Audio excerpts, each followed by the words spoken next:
Okay, good. It looks like we are live. Today's video is going to be a very interesting and unique video, not something I'd normally cover. In fact, to be honest with you, this is a topic that I didn't want to cover. This is the book, The Great Taking, which you may have heard all over the place at the moment.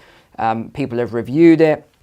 Hundreds of thousands of people have read it at this point, and it is a very disturbing book. And I think this was, in fact, if I just show you why I'm creating this stream as well, if we just bring this up here. This is how many people, there are about 400 comments on this book that I've just found going back over the last month, all about this book, asking me if I will review the book. So that's exactly what we're going to do today. It's called thegreattaking.com, and it is absolutely crazy if true, and we're going to get into the if true. So let's get straight into this then. Let's not mess around. This then is a book that I've had to read twice. And I'll tell you what it's about here, and then we'll look at the author. I've done the usual thing. I've gone through and reviewed everything, looked at the author and everything else. So this is what it's about, The Great Taking. It is about the taking of collateral, i.e. your assets, all of it. The end game of the current globally synchronous debt accumulation supercycle. I'm going to mention something about the words that are used in this as well, the language. This scheme is being executed by long-planned, intelligent design, the audacity and scope of which is difficult for the mind to encompass. Included are all financial assets and bank deposits, all stocks and bonds, and hence all underlying property of all public corporations, including inventories, plant and equipment, land, mineral deposits, inventions, and intellectual property, IP. Yes, he isn't mincing words here. Privately owned personal and real property, i.e. real estate, your homes, finance with any amount of debt will likewise be taken. This is what he is saying. Again, if you just joined the stream, we're reviewing this book here. This is not my work. I am reviewing this book on your behalf. As will the assets of privately owned businesses which have been financed with debt. All about debt, if you want to understand what this book is about. If even partially successful, this will be the greatest conquest of subjugation in world history. Private, closely held control of all central banks and hence all money creation has allowed a very few people to control all political parties and governments, the intelligence agencies and their myriad front organization, the armed forces, the police, major corporations, and of course the media. Now, this is one thing I will agree with. He is correct, as you've seen my sort of investigative pieces, I guess you can call them, where I've gone through and looked at all of this. So he is correct in this aspect in terms of the control of central banks, now being, most of them are private, privately held, they're not government owned. These very few people are prime movers. Now you'll notice it's not mentioned anywhere who these people are that he's referring to, but you'll see a lot more in a moment. Their plans are executed over decades, their control. Okay, so you get the idea here, and he says they're waging a hybrid war. So let's look at the author then, and let's just see, because I've seen a couple of people make videos about this already, and I just skimmed a couple of them. I'll just show you one screenshot I took from one, but there's about 3 or 4 videos. I just had a very quick skim to see what people were saying, because I didn't want it to influence my video. And what I've noticed is that some of the other people that reviewed it, I don't know if they've looked into this properly, because there's a few things to me that says, is this 100% legitimate? Now, I'm not questioning the material, because I've had to do a lot of research and look into if some of these things are correct. And I was shocked by a couple of the things in the book that I found were true. And it takes a lot to shock me. And this was around private ownership. We're going to go into all of this. I've condensed it down into 6 pages from 140 pages to save you time, but I would recommend reading the entire book. Again, it's called The Great Taking. So the author is called, take note of his name here, David Rogers Webb. And it says he has a deep experience with investigation and analysis within challenging and deceptive environments, including mergers and acquisitions of the 80s, venture investing, and the public financial markets. He managed hedge funds through the period spanning .com, etc., etc. So it's talking about, his success, things like that. So I tried to find David Rogers Webb, and I do what I normally do. I went into great detail trying to find him. I only found 3 things of a David Webb. I don't even know if this is the person. This was one article. Again, it's very, very short. Didn't really say a lot. This was another one. And this was, again, you're going back 20 years here. Strikes out with a new hedge fund. Again, it doesn't say if this is him. It just says David Webb. But there's a lot of David Webbs. I found out I was doing my research. And then there was this one, founded Wellum Investment Limited in 2000 in Hong Kong. So I went through and I started researching these companies, trying to dig deep into their finances and their accounts, because I wanted to find out, is this person real? Is this person legitimate? And the bottom line was, when I went through all of this, and one other thing I want to note is that I saw people talking about, oh, well, look at this, he dissolved his company and, this is a scam and maybe he wasn't successful and all sorts of other things.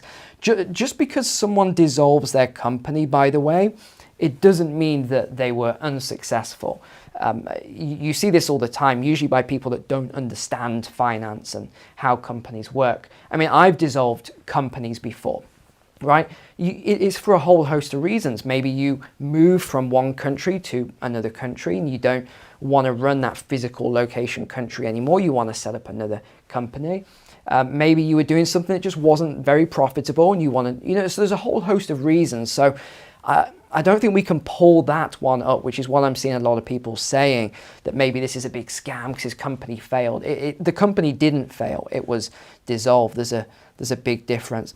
So the next thing I noticed then was the author, and it talks about who authored this book, and the editor of the book, and it says Michael Palmer, MD. Now, the only Michael Palmer, MD I could find was this person here. And again, I did a lot of research and I couldn't find any other Michael Palmer, MD. And it says here that he died 10 years ago. So if the book was written 10 years ago, I mean, it's possible, but some of the things that are in the book suggest it was written recently. So again, there's a few things I'm not 100% convinced on. It was so well written as well. It doesn't say to me that this was the first time someone had ever written a book, and it looks as though that is the case. So there's a lot of things that you really want to look into when you're going through this, because there's some things that just don't add up to me. But again, I'm giving it the benefit of the doubt at this stage because I don't know. The information just isn't there, no matter how deeply you look. So let's go through the notes that I made then. So you've got a time saver here.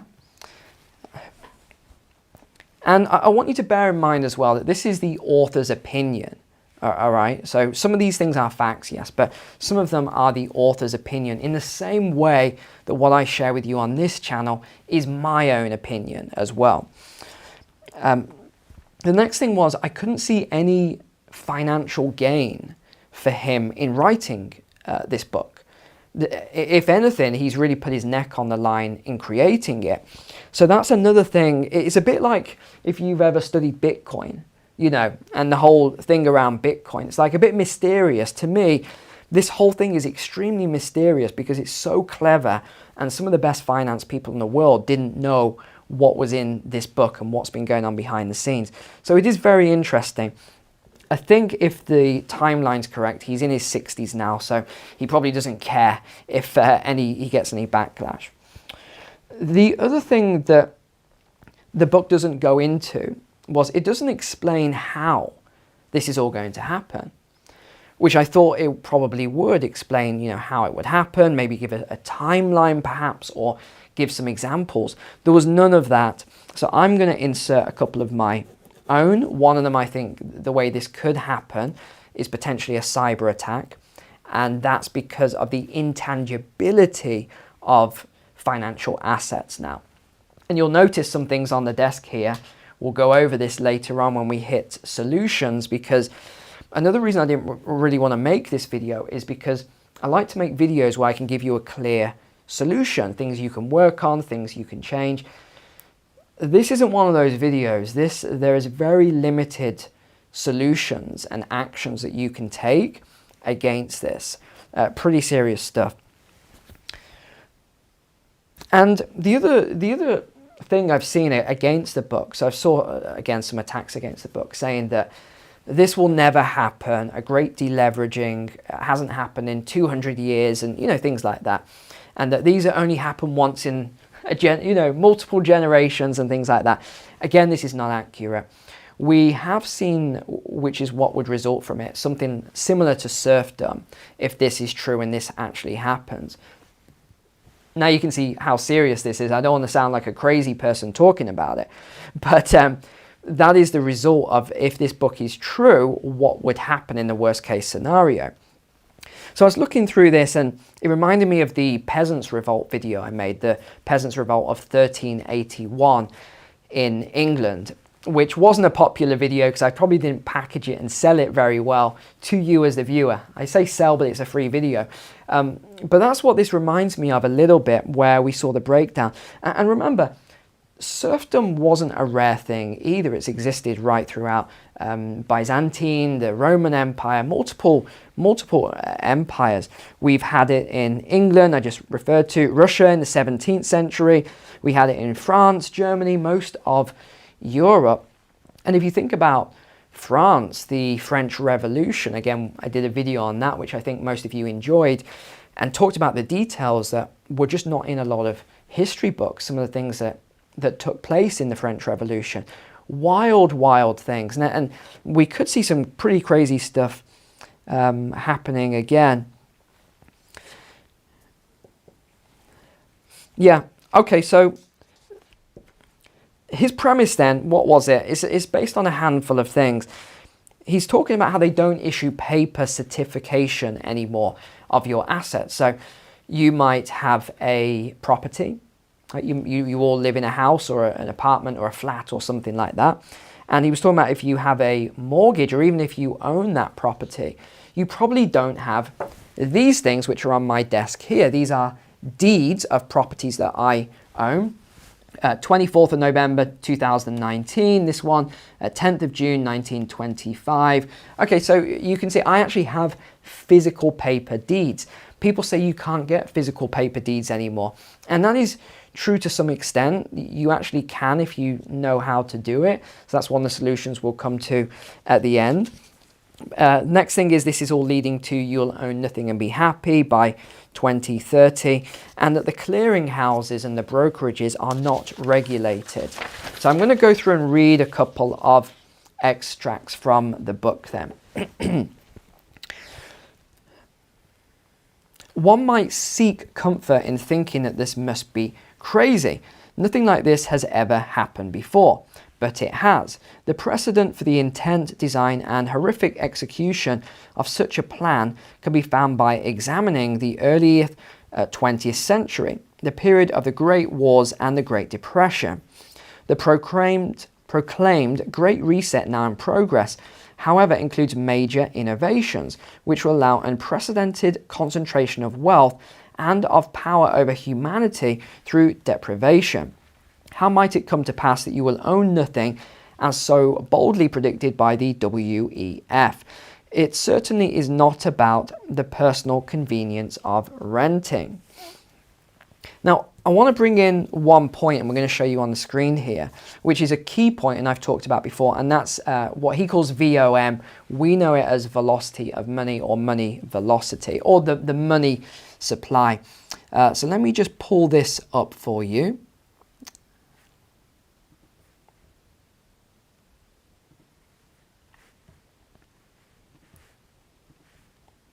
Okay, here we go. So this is money velocity. We have M2 and M1 stock. Now I want to just bring your attention to how this has moved over the years. So this is 2008, the last recession. Well, in fact, we can go back to the 90s recession, and you can see it's about 7.3. We had a low of 6.2, right up to 9.3, up to around 10 here. And then that was the last recession. But what happened was, and this is what he refers to as trying to push on a string, that it doesn't matter what you do now, money velocity has collapsed and it isn't recovering despite all the QE. So you can see here, so this is another point of his work that he's talking about. We're going to cover a couple more points in a moment, but let's focus on the extracts here. With the collapse of each financial bubble and the ensuing financial crisis, a story is rolled out which should now be familiar to you. It goes a little like this. All of us are at fault. We just wanted too much and we were living beyond our means. I think that's talking about climate and things like that he's referring to. And now our collective greed has caused this terrible global crisis. The authorities, the regulators, have struggled mightily to protect us from our own animal spirits. Their great and elaborate efforts have been demonstrated through decades of work. Despite their good intentions, however, they failed and can't be blamed for that. After all, we are to blame. It's our fault. In any case, let's look forward. The financial system must be restarted, so keyword here, so that we can provide credit to you again, create jobs and get the economy growing, whatever it takes. And this is where he goes into VOM, so money velocity. And he's talking about how it's crashed to such a low level that at any point during the Great Depression and World Wars. And I think he's got a point here, because money velocity is important as well for tax revenue. So if you're not seeing money changing hands, again, it doesn't have to change hands, transfers, etc. You're not seeing that same level of tax revenues.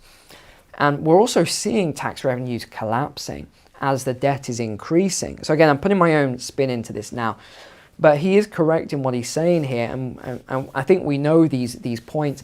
Debt is increasing. Soon enough, the tax revenues coming in, especially when we go into this contraction, is not going to be enough. And we're going to see an almighty crash when all of this comes through. He's saying this phenomenon is irreversible, so it can't be reversed now. And some of the key, I can't use these words that he's written in here because the video will get flagged. That's the problem with this AI stuff now. But he's talking about the fourth industrial revolution, the great you-know-what, and all this other stuff here. He's saying there's now no property rights to securities held in book entry form in any jurisdiction globally. So I've looked into this, and I think there are a couple of outliers, but he's saying globally that there's just no property rights to securities anywhere now. Was this paperwork crisis manufactured in order to provide an imperative for dematerialization? So that's stocks, certificates, property rights, deeds, etc., which is why I have physical, by the way, and I've always had physical. Now, he's got a good example here to explain this to you. Let's say you've purchased an automobile for cash. Having no debt against the vehicle, you believe that you own it outright, which you would. If you went out and bought a car, you paid cash, and you got the certificate that says you own it, you would think you own that vehicle, right? Despite that, the auto dealer has been allowed by a newly invented legal concept, this is derivatives, to treat your car as his asset and to use it as collateral to borrow money for his own purposes. Banks. Now the auto dealer has become bankrupt, and your vehicle, along with all the others sold by the dealer, are seized by certain secured creditors of the dealership. With no judicial review being necessary, as legal certainty was previously established that they have absolute power to take your car in the event of the bankruptcy of the dealer. So what does he mean by that? essentially all securities owned by the public in custodial accounts, pension plans, I've been talking about this for so long, and investment funds are now encumbered as collateral, underpinning the derivatives complex, which is so large, an order of magnitude greater than the entire global economy, that there is not enough of anything in the world to back it. Now, I want to show you an image, and I want to give credit to this guy as well who created this image. Let's pull this up.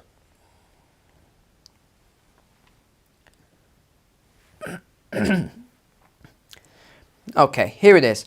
So the guy that I'm going to show you his site.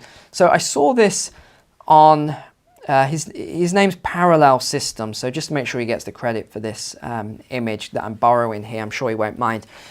This is what he basically created. So 2 to 4 quadrillion in derivatives and unfunded liabilities. We've talked about this before. These are your paper markets. It basically just doesn't exist.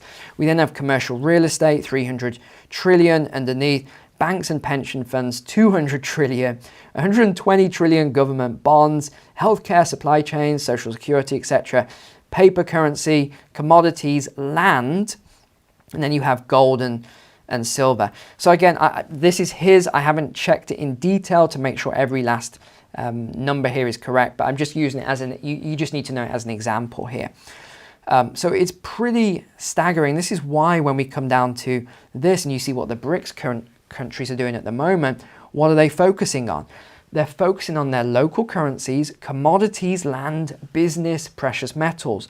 That makes a lot of sense when we look at this model, when we look at these derivatives market, because the BRICS nations know what's going on. They are focusing on gold, silver, land, commodities, and then they're dipping into this tier for their paper currencies. They are also removing, by the way, remember this, they're removing the US dollars and other things. They're doing it gradually. They're tightening the oil supply, the energy supply, which supplies GDP into a country. There's a lot going on. Let's just say that. I'm trying to use my words carefully. So these are the key facts then. Ownership of securities as property has been replaced with a new legal concept of a security entitlement. I've checked this out and I'm shocked to say it's true. It is actually true. I've been through the documentation. This is correct. I don't know what else to say other than that. This is a contractual claim assuring a very weak position if the account provider becomes insolvent. This is pretty much every financial institution. I'm deadly serious. This is almost every financial institution. All securities are held in unsegregated pooled form. Securities used as collateral and those restricted from such use are held in the same pool. All account holders, including those who have been prohibited use of their securities as collateral, must by law receive only a pro rata share of residual assets. Revindication, i.e. the taking back of one's own securities in the event of insolvency, is absolutely prohibited. So you can't take back this has all been passed. You can't take back your assets. Account providers may legally borrow pooled securities to collateralize proprietary trading and financing. And then we've got safe harbor and absolute priority claim of secured creditors has been upheld by the courts. This is accurate. So what it means is that some of these big banks that are too big to fail banks will have, if you think about a property, you'll have a first charge. Let's say you've got a mortgage. That mortgage has a first charge on that property. And let's say you took a HELOC, which is a home equity loan, right, in the US. That is a second charge to the mortgage. What this is saying is that these too big to fail, whoever owns the contract, basically, they are the ones that would take ownership of it. I'm trying to simplify it here. The US and Canada base their law on the concept that investors do not own securities, but they own security entitlements against their account providers instead. Now, one thing I want to say that I'm not convinced by, because I want to bring some positive into this, because, and this is why I didn't want to cover this video, because it is so negative and people are terrified already. So I want to bring some positive to this here. And that is that I don't think that in the face of a big collapse like this, and let's just say all of this happened like this is predicting, I don't think that people would leave their homes. I don't. Let's say you've got a mortgage on it, and you know, you've been paying off the mortgage. You own, let's say, half the house or whatever at this point. Well, in the eyes of the law, you own none of the house. It's the first charge. They own the house.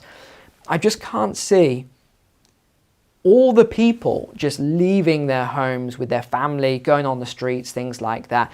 Yeah, you could say, well, you know, the police would do it, and they'd send the military in. Yeah, but a lot of the police and military are homeowners themselves. So I don't know. I'm kind of on the fence with a lot of this, because I do remember what happened during the lockdown periods. Some of the crazy things I saw on social media that police and military and other people did, which I just never thought they would do. So you know, it's when things go downhill, let's just put it this way. When things go downhill, and we've seen this before, I won't use examples here because of what's going on at the moment, but you see that it's usually the last rat to leave the sinking ship, if I can use that example there. So you will see people that would be willing to kick out families and things like that. But in the broadest sense, I just don't see some of this stuff happening. Yeah, I can see some certain things, people who are speculating and, you know, things like that. I can see things like that getting wiped out. I've already covered bail-in law and other things. In fact, we can see that. We can see that here. You just go onto the channel. On the channel, you can do a search here. You can find out, like this one I did. Can banks steal your money? This report here, the Bank of England did, how they were going to overtake people's accounts. You know, there's a lot of videos that I've done on it here, so you can look into this sort of thing. But let me just say one other thing. What is a security? Because this is quite crucial. The term security refers to fungible, negotiable financial instruments that hold some type of monetary value. A security can represent ownership in a corporation in the form of stock, a credit relationship with a government body, or a corporation represented by owning that entity's bond or rights to ownership as represented by an option. So that is what a security is, and that's what we're talking about here. Now, the other thing he uses as sort of the background and the basis here is Executive Order 6102. We know this as the Gold Confiscation Act of 1933. And again, this was pretty shocking at the time. But you've got to bear in mind that a lot of Americans owned gold. Now, I don't know the exact number, but I did just a basic search engine search earlier, and it was less than 0.1% of the population now owns gold. So would we see that same sort, and this is where we're going to come to solutions later, could we potentially see the same sort of confiscation? He says yes, because it's been done before. I would say I'm not convinced by that. I don't know if we would, because there just isn't enough gold in the public hands versus how it used to be. But it's possible. I'm not going to discount it. So this was the executive order, and we remember I did the Great Depression Diary series, so you can understand a lot more about what happened there. All persons are hereby required to deliver on or before May 1st, 1933, to a Federal Reserve Bank or branch or agency thereof, or to any member bank of the Fed, all gold coin, gold bullion, and gold certificates now owned by them or coming into their ownership. Whoever willfully violates any provision of this executive order may be fined not more than $10,000, or if a natural person may be imprisoned for not more than 10 years or both. Key point, okay? You've got to understand this. Yes, I will say it.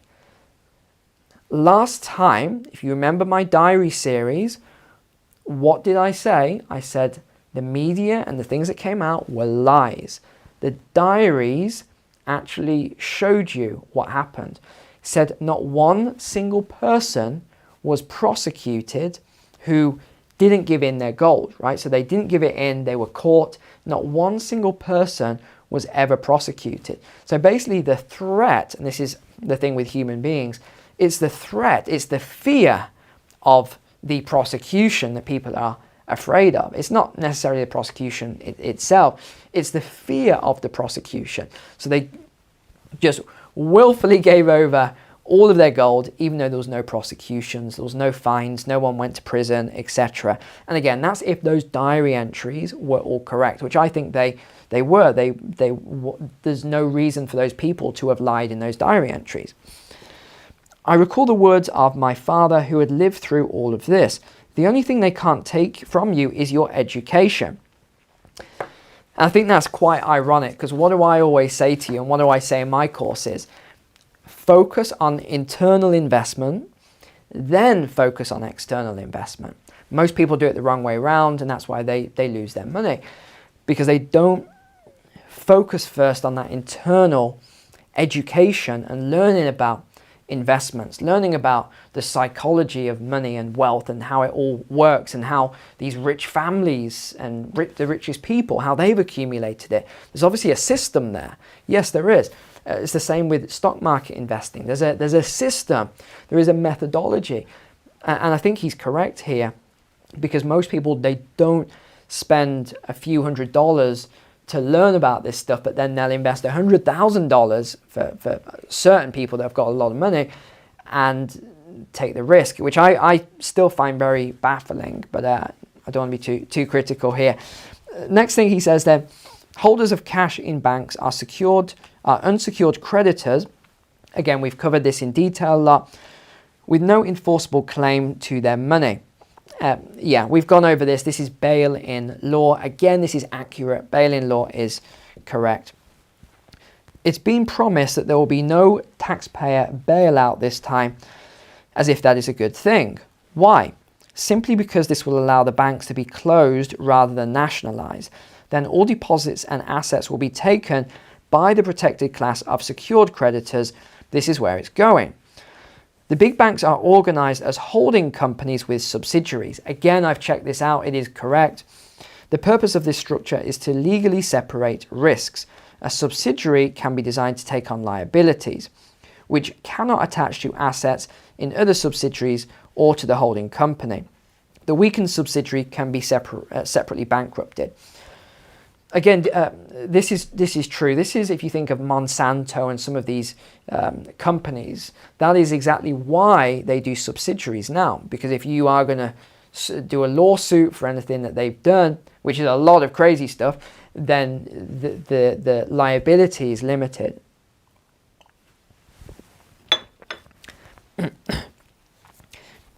Another point was Bank of America Corp was hit by a credit downgrade. So what they did was they moved their derivatives from Merrill Lynch unit to a subsidiary flush with insured deposits. So there is evidence actually going on right now in the world of some of these points. He says then, used at the appropriate time, this will assure the collapse of the deposit-taking subsidiaries of the too big to fail banks, allowing the taking of money comprehensively, including from depositors in those banks, taking subsidiaries, leaving essentially no money anywhere and no pockets of resilience or of potential resistance. Meanwhile, in the chaos of the ensuing global wave of insolvencies, so wordy here, the protected class of bank holding companies will not only survive, but they will thrive, taking essentially all collateral.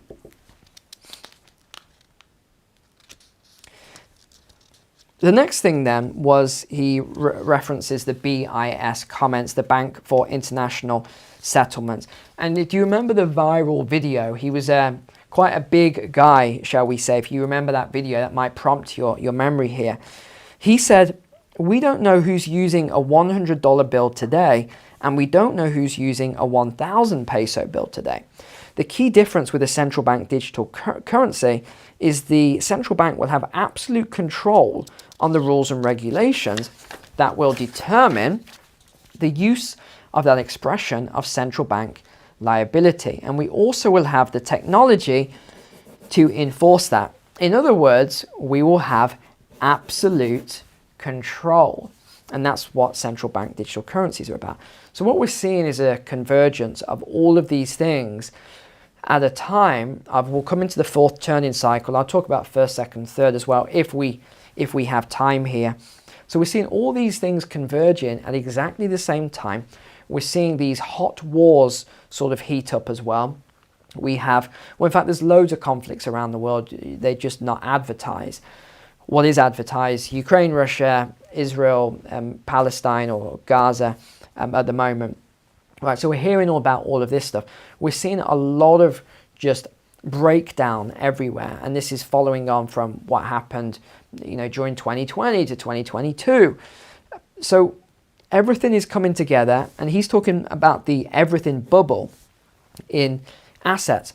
Now he's calling for a deflationary depression, which will span many years, even decades. This coming great deflation is intrinsic to the great taking. Remember, the great taking is his thesis here. As in the Great Depression, prolonged deflation will assure that people who are in debt will not be able to make payments on their debts, let alone repay them. Okay, so what he's talking about here is, again, I'm just sort of paraphrasing and putting my own point in it, is that if he's correct and we go into this deflationary, and I mean a deep deflationary depression, people just won't be able to earn money, and they won't have money because the banks will have collapsed upon themselves and taken people's assets and taken people's money in the bank, and especially under this new structure. And because they can't pay their mortgage, which is a first charge, what we referred to, the owner of that mortgage, which would go many tiers up because of all the derivatives and all the scales, the owner of that mortgage would probably pass hands and until it hit that person who actually holds it and owns it, and they would own the property. This, I think, is what he's referring to here. Okay, so let's get on to a few solutions then. Well, firstly, am I terrified of this whole thing like a lot of people are? Well, yes and no. Because if you've studied history, you'll understand that these resets happen all the time. They're very regular. It's just that they don't teach you this in school anymore. So when you hear about it, it tends to be quite shocking, and you're really surprised by these things. But they do happen quite regularly, and it's only a matter of time until we reset this financial system. The only difference here is that he is suggesting that there's something really deep, sinister underlying, that when it happens this time, it's going to be like, if you've ever played Jenga, it's all just going to collapse upon itself. And that there's going to be a handful of people who are just going to steal everything, and everyone's going to be out on the streets. I'm not sure if that's exactly how I see it playing out personally. I really don't know if it would play out that way. But how can we protect against this then? Well, firstly, and I know this won't be a solution for many of you, but if you can own a property outright, that would be one solution. Paying off a mortgage, something like that. Is this drastic measures? Yes, it is, but I'm giving you drastic solutions to a drastic book, which, again, you have asked me to produce this content. Okay, I've been trying to avoid doing it for the last month, but people want it, right?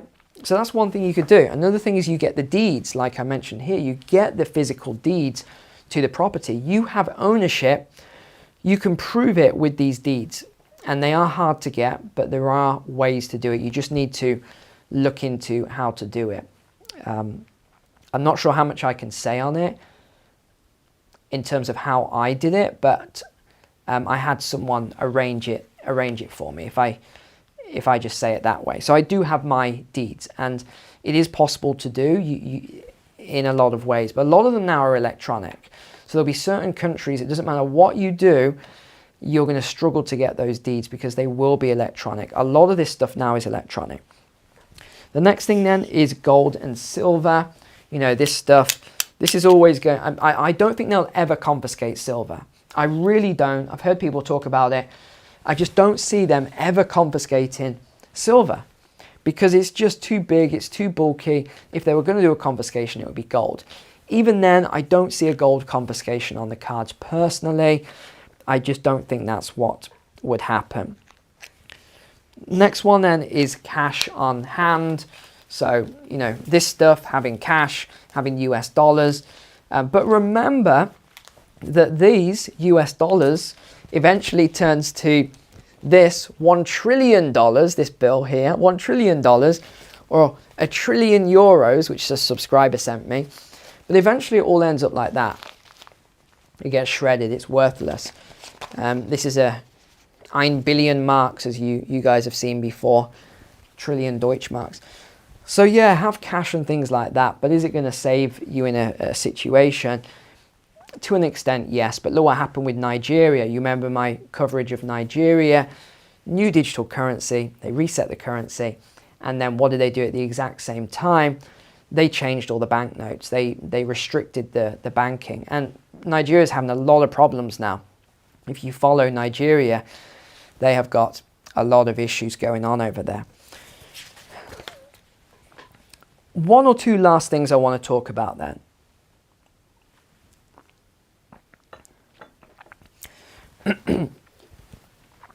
One pattern I'm seeing is that people don't want to accept that we are in a fourth turning cycle. And I think that's probably one of the best things that you can possibly accept, is that we're in a fourth turning cycle. And I've just made a couple of notes because obviously the fourth turning is a very long, detailed, complex book.